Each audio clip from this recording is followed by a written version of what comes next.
It started as a normal relationship. David met Carrie, but days later, Carrie vanished. This is a true life story of David Cripper, a 36-year-old man who had just separated from his girlfriend and moved to a new city as she was. He had just taken a job at an auto repair shop as a mechanic, and he was lonely. So he decided to go on a dating site to search for potential suitors or women. And 2 days later, after he signed up and created a profile, he matched with Liz, short for Elizabeth. And Liz was a beautiful woman. According to him, he said that he was attracted to her immediately he saw her. So they got talking, and David took her out on a date. Found out they liked each other. Liz had 2 children, just like David, a boy and a girl. So their relationship started from there. David was really attracted to her, but he did not want anything serious. So he told Liz that, I just want us to hang out. We could see other people, but I don't really want commitment. And Liz obviously agreed. They were hanging out, having fun, having sex for 6 months. And then one day, while David was at work, a beautiful lady walked in. And in David's word, she caught his eye. He was really attracted to her, and he spoke to her, and they hit it off. David took her out on a date. They found out they really liked each other, and David invited her over to his apartment. Now, Liz came knocking. David answered the door, and he was like, "Hi, what do you want?" And Liz said, "I want to come and get some things from your apartment." And now, there's a woman at the door, and there's a woman inside. So David now has to explain to the woman inside, obviously Carrie, the situation. And now, Carrie was like, "Oh, okay," but it was really awkward, so Carrie left. When Liz had finally gotten her things, David called Carrie, and Carrie was like, "Hey, I'm halfway home, but if you're down to hang out, you can come to my apartment." And we're like, "Oh, cool." Fast forward to days later, they hung out. They were always together. David's apartment was a few blocks from where Carrie worked, so Carrie always had sleepovers, or sometimes she slept at his house and went to work the next day. So on this blessed day, in David's word, that was a day that changed his life. He had just kissed Carrie goodbye and wished her a good day, and he went to work. Carrie was at home. Maybe she was supposed to go to work too. But while David was at work, he got a text from Carrie saying, "Hey, we've been seeing each other for a while. I would like us to take it to the next level." Obviously, she was asking to move in with him. But David told her, "Hi, I thought we talked about this. We had a conversation about this," because previously, David and Carrie, in fact, it was Carrie that initiated it. She said, "Hi, I don't want anything serious, but it could just be cool, right?" And David was like, "Yeah, hell yeah. I really don't know any commitment either." And they agreed. But why is Carrie now coming to tell David that I want to take things to the next level? David told her, "We talked about this, it's not happening." Carrie got mad. So she got mad. She was sending rude text messages. She was angry. She said, "You ruined my life. You did this to me. You did that to me." But David was not just having it. He was like, "Okay, but I can't move in with you, right?" And Carrie said, "It's over between us. I'm breaking up with you." David felt sad, but he was not willing to succumb to Carrie's requests. And then, end of day came, he went home, and he realized that Carrie had packed her things and she had left. She carried every single thing down to her toothbrush. And David was like, "Okay, maybe it actually is over." Carrie's mom was in another city entirely, and she had not heard from her daughter for days, which was unlike Carrie. Carrie was a hardworking woman, and she was a good child, right? And her mom called her. She did not pick. She did not answer her text messages. Of course, her mom got worried, and then she came over to Omaha to look for Carrie. But Carrie was not at home. Carrie was not at work. She was nowhere to be found. So her mom reached out to the local law enforcement, and they started investigating. They reached out to David at his workplace, and David told them, "I have no idea where Carrie is." And they said, "Why won't you know where she is? You're her boyfriend." And he showed them the text messages on his phone, which were from Carrie, the breakup messages. And the sheriff's department were like, "Okay, fine. Maybe it's just a breakup. Maybe she's just laying low for a while." So they left. They told her mom that she's gonna be fine, maybe she just had a bad breakup. Her mom went back home.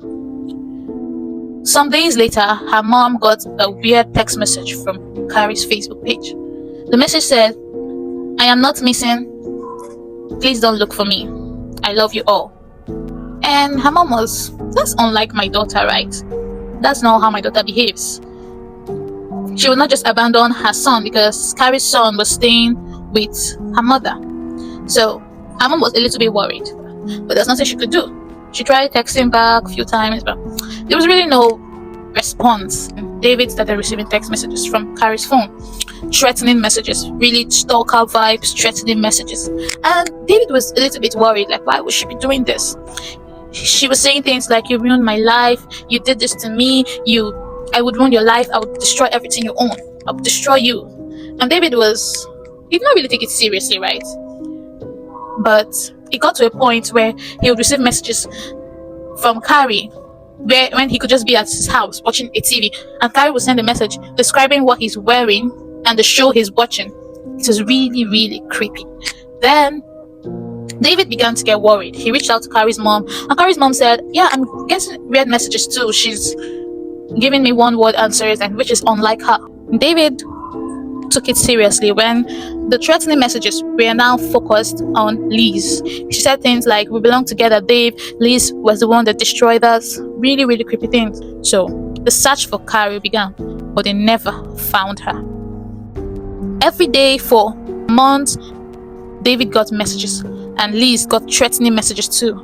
They were both traumatized, extremely traumatized, and it was obviously stressing Liz and her children. There was a day David was at work, and Carrie sent a picture of Liz's garage. The photos contained Liz's car that had been keyed by Carrie, and the wall of Liz's garage had been spray painted with the word "whore" on the wall.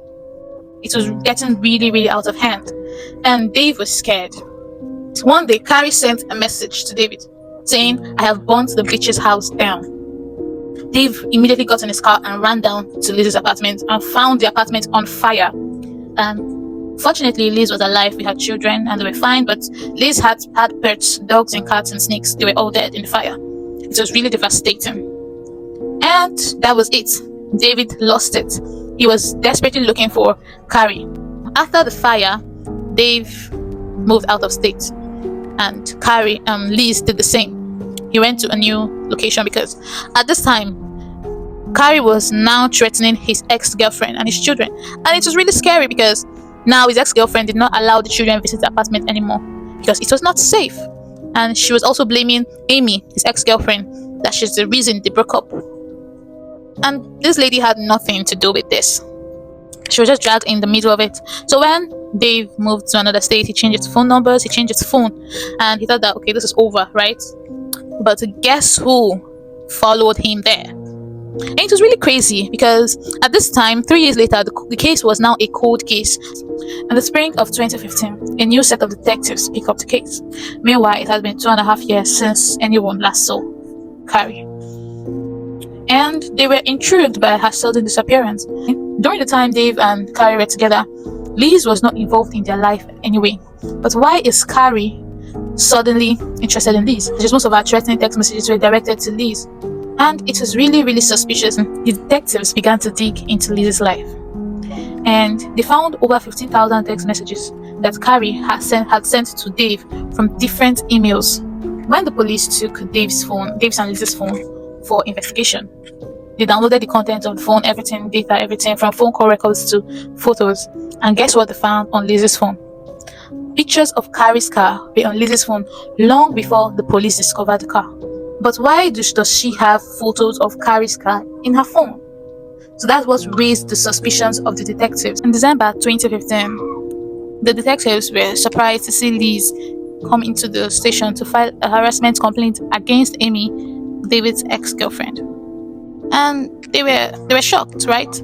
Then one of the detectives decided to go to her house and talk to her. They pretended it was about the harassment complaint that she filed because they already had their suspicions. And she started saying that she's sure that it was Amy that has been sending the messages, that she's scared for her life. Then the detective asked her to hand over the contents of her phone for investigation so that they could help her. They were trying to deceive her that they could help her. And then she agreed, surprisingly. They were sifting through her phone. They found over 20 to 30 fake email addresses that she had created. And that was only going to confirm their theory further. The following day, Liz called 911 saying that she had been shot in the leg and that it was Amy that had shot her. So they took her to the hospital and she kept on insisting that it was Amy that shot her. Then the police knew that, yeah, she was actually playing a game and they decided to play along with her. They told her that they would need Amy to confess that it was actually her that shot Liz. So, as expected, Liz in no time fabricated an email and sent to herself and said that it was coming from Amy, that Amy had confessed that she's the one that shot Liz. The detective called Dave in and told him of the theory, and Dave could not believe it. He said it's not possible because there are times where him and Liz, they would sit on a couch and those messages from Carrie were coming. So there was no way it was possible that she was the one sending the messages. And the detectives told Dave that, yeah, she actually scheduled the messages so it would come when they are together. After the confessions, the detective had not moved an inch or tried to arrest Amy, and then Liz became really upset. They told Liz that they will need more information to be able to arrest Amy. Information like the crime scene and where the body is. And then, just as expected, Liz went to work. So within hours, the police had more confessions. The crime scene was her car. She had been stabbed to death in her car. Now, the police had to go back to investigate the car. So they pulled off the cover of the seat and they found a red blood stain on the car seat. With all the evidence the police had gathered, they got a search warrant to search Liz's house and they found a lot of things. Cameras, lots of things that she had even stolen from Carrie's house. And then Lizzie was charged with first-degree murder. But until this day, she still denies it. She was caught red-handed though, so the case was taken to court and Liz was charged with the murder of Carrie. That is just crazy. Can you imagine? She went as far as burning down her house, killing her pets. I mean, that's on a whole other level of creepy. So that's the end of today's episode. Tell me what you think in the comments.